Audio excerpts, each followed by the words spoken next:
İtiraz ediyorsunuz efendim, aynı konuyu tekrarladı, merak etmeyin. Bazı konular önemlidir. Bazen de Kürtçeyi az anladığımız için tekrar olsa da zararı yok, faydası vardır. Toplumla kalkıp oturmak mı iyi, toplumu bırakıp da kendi başına dağ başına gitmek mi iyidir? Buna iyi kulak verin bakayım. Özellikle biz gurbette yaşayan insanlar için biz büyük bir tehlikenin içindeyiz fakat farkında değiliz. Anlatıyoruz fakat herhalde tam anlatamadık. Veyahut da illaki geçenlerde biz bu meseleyi biraz tartıştık. Gençlerimizden birisi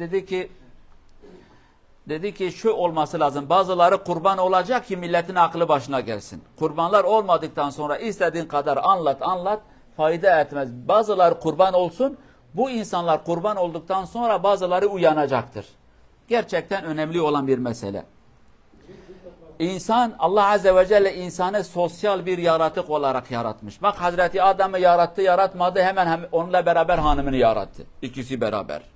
Ve birçok ayet-i kerimede Allah Azze ve Celle bizimle konuşurken toplu olarak ey insan sen değil, insanlar kelimesi kullanır. Yani insan toplumla kalkıp oturacaktır, toplumun içinde olacaktır.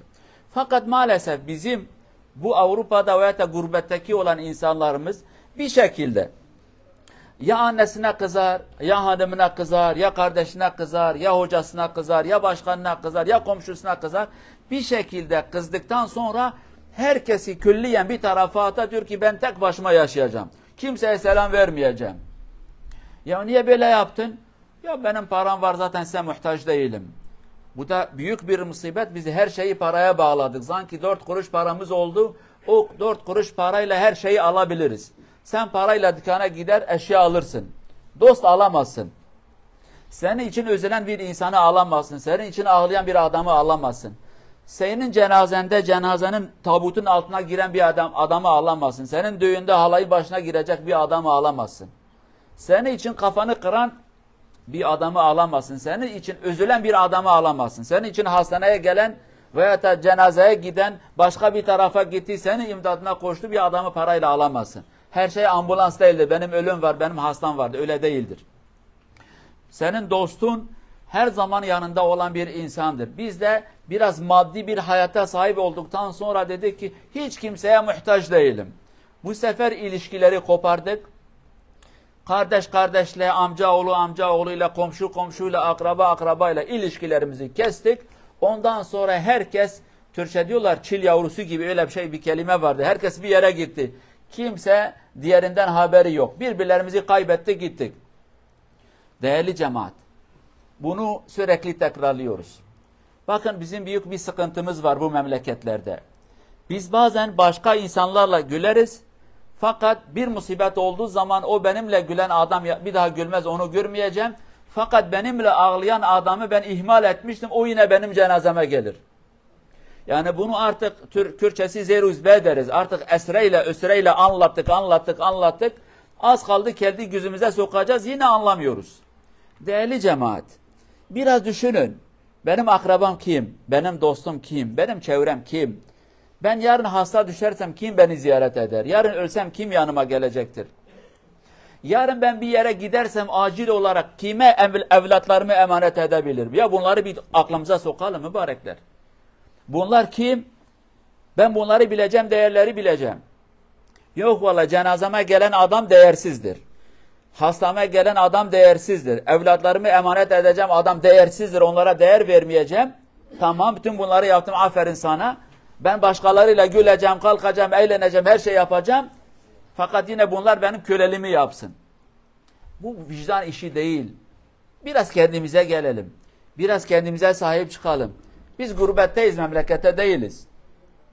Bazen biz bir mahalleden başka bir mahalleye gideriz. Ya Allah'ın bir kulu beni tanımaz, seni tanımaz mübarek. Tanımıyorlar kimse seni. Şimdi biri gelip bize sorsa ya, sen kaç komşunun isimlerini bilirsin? İnan ki bilmiyoruz. En fazla hay merhaba diyoruz. Başka bir şey bilmiyoruz.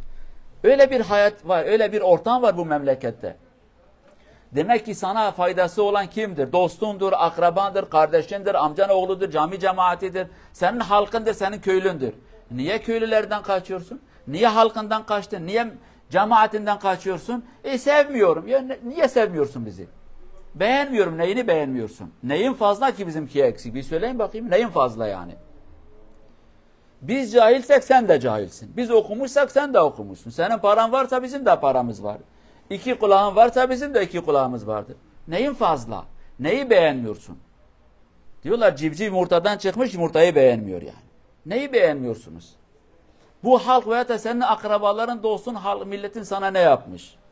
Ne yapacak sana yani? Ellerini öpecek, o da kimse kimsenin elini öpmez.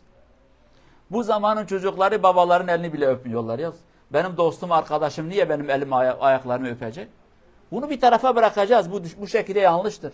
Milletle kalkın, milletle oturun. Milletin dedikoduları çok. Olsun, sorun değildir. Dedikodusuz bir hayat yok mübarek. Yok. Yanlışı olmayan bir insan yok. Eksiği olmayan bir insan yok. Ters bir hareketi olmayan bir insan yok. Allah'a karşı da olsun, insanlara da karşı olsun. Bunlar olacak şeylerdir, normaldir. Eğer hata işlemeseydik Allah'ın Rahman, Rahim, Gafur, Tevvab isimleri olmayacaktı mübarek. Bu isimler niye vardır? Biz hata yapacağız.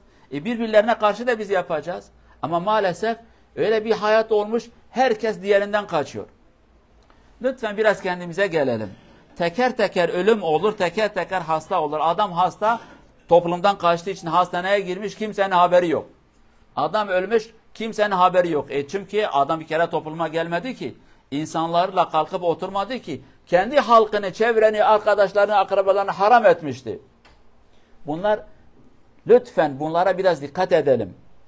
Teker teker biz bu hatayı işleriz, kimse kendi aklını başına getirmez. Ya biz birbirlerimizi tanıyan büyükler çocuklarımızı tanımıyoruz. Arkadaşımızın evladını görmemişiz. Gelmez. Öyle yapmayın.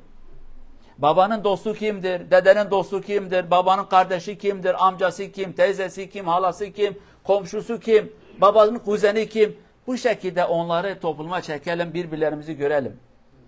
Birçoğumuzun kardeşi, amcası, teyzesi, halası burada yok. Biz birbirlerimize kardeşiz, teyzeyiz, halayız. Buna dikkat edin.